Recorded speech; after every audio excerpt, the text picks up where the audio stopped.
Finalmente eu acabei Guts e posso dizer que foi uma experiência interessante, pra dizer o mínimo. Teve altos, teve baixo, mas no geral eu diria que foi um completo chute no estômago, seja pro bem, seja pro mal. Falar dessa obra é um campo minado entre as bizarrices que temos aqui, os furos de roteiro e as partes realmente boas do mangá. Esse deve ter sido o mangá longo que eu terminei mais rápido em toda a minha vida. Houveram arcos em que eu simplesmente não conseguia parar de ler, assim como teve coisas que eu não consegui digerir nem um pouco, mas deixando esse papo chato de lado, vamos mergulhar em alguns dos pontos de Guts, o mangá que pela primeira vez me fez não ter a mínima ideia do que colocar no título.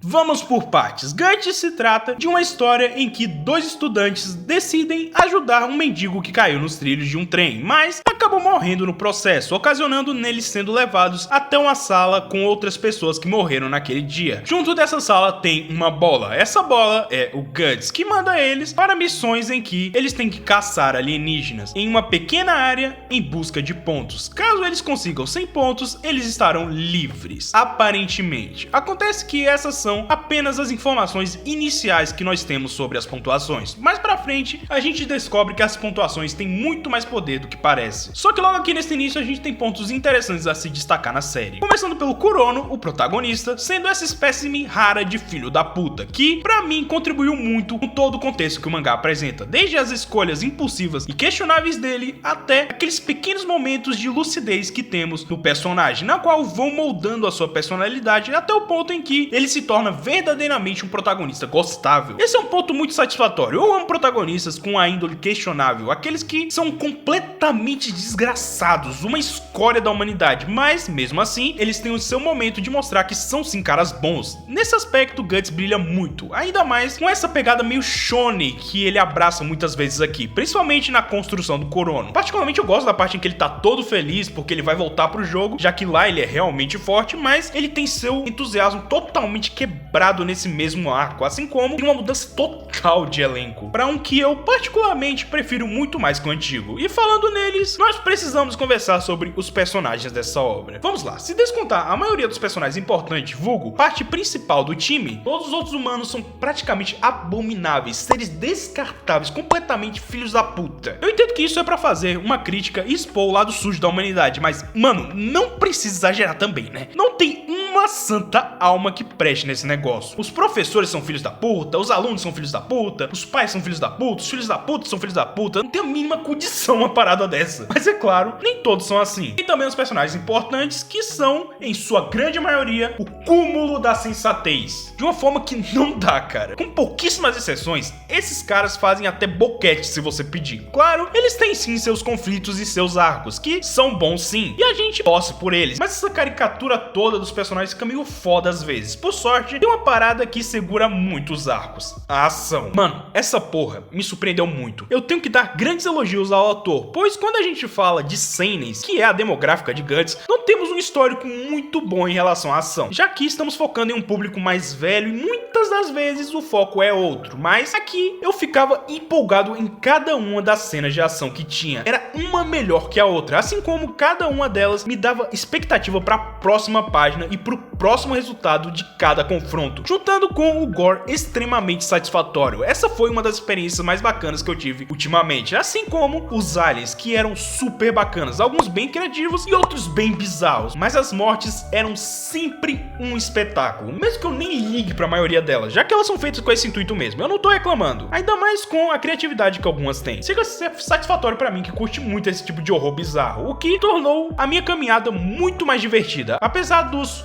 furos de roteiro.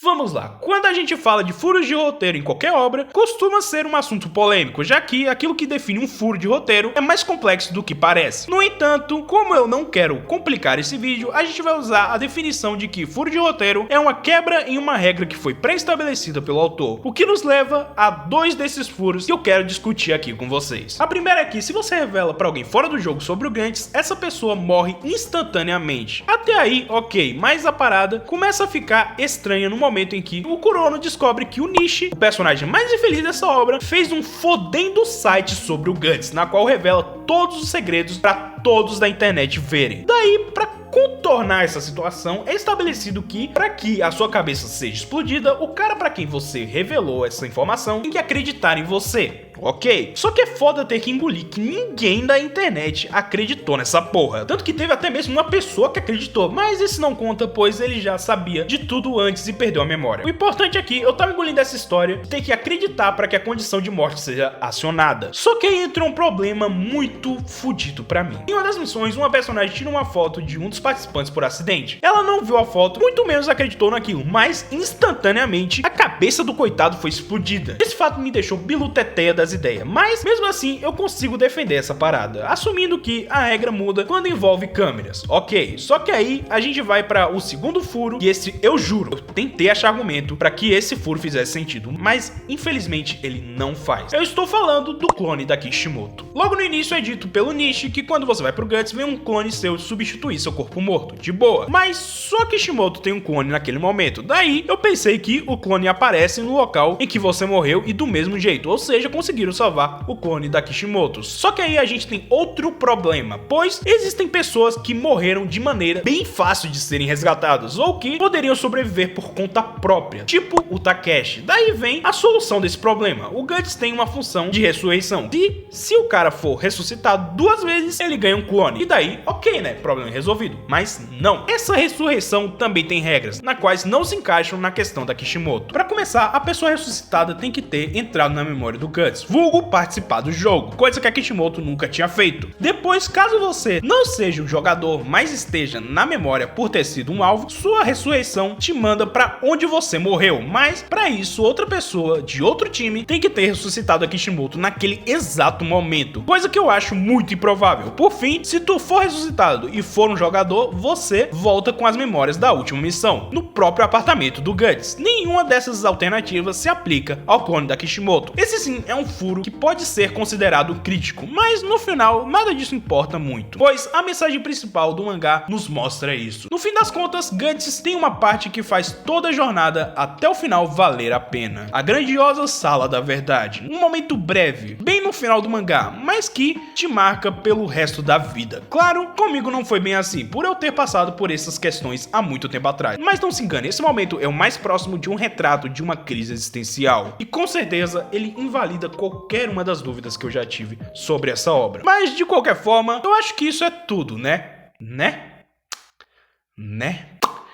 Oh boy.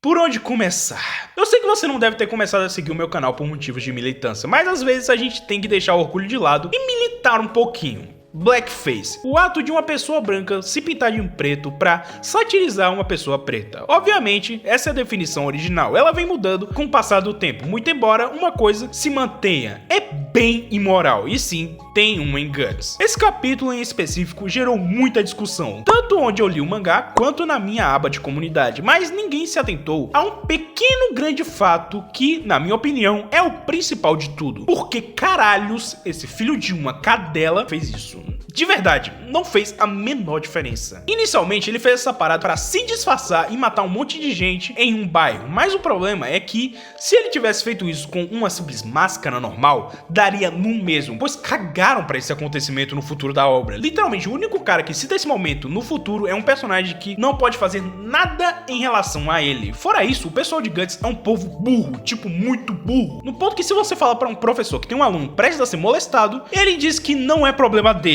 Fato esse que aconteceu na obra desse exato mesmo jeito, o que me leva a crer que se ele usasse apenas uma máscara, ou melhor, fosse com o próprio rosto dele, ninguém ia ligar. Coisas como essa me fazem questionar muito o que se passa na cabeça do autor de Guts. É um cara bem bizarro, uma vez que uma das grandes conquistas dele, na qual ele se orgulha bastante, é a de ser um dos percussores do rastro no movimento das tetas em hentais. É desse cara que a gente tá falando.